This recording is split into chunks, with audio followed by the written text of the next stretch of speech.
Hi everyone, I'm Olga. I'm a PhD student in mechanical engineering in David Hu's group, and I study maggots. Specifically, I study black soldier fly larvae. And these larvae are raised by startups all over the world to convert food waste into sustainable protein. As we all know, we waste a lot of food. Something like 30% of the food that's made for human consumption is wasted. I'm guilty of this too. I buy, bell peppers and tomatoes and cucumbers at the store and think I'm going to make a healthy salad. Friday rolls around and it's all just still in the fridge, and I haven't made my healthy salad, and I throw it all out. So how do we recycle this food waste? Black soldier fly larvae eat a lot. Each larva will eat about twice its body weight per day. They are also pretty nutritious. Each larva is composed of 42% protein, 35% fat by weight.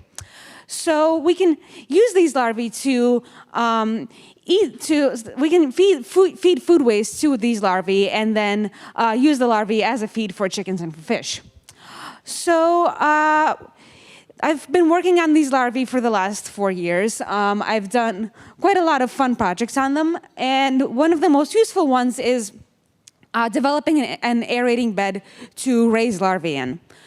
So maggots are known to generate heat when they eat. When blowfly larvae are on rotting corpses and they're studied for forensics, it's well known that the pile will heat up as they eat this decaying corpse, because each larva generates a little bit of heat, but then altogether the larvae will generate a lot of heat. Now, when a bunch of larvae are on a corpse, one larva can, if it gets too hot, it can crawl away if it's uncomfortable. But black soldier fly larvae, when they're raised by startups, they are raised in large plastic bins with tens of thousands of larvae to a bin.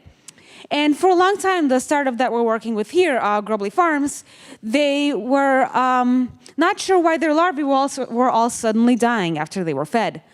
And at some point, we all realized that, they're just heating up so much that their body temperature exceeds 50 degrees Celsius, and that's when they all just die off. So I'm building an aerating bed in which these larvae can be cooled off as they eat, as they grow from newly hatched larva to a pupa.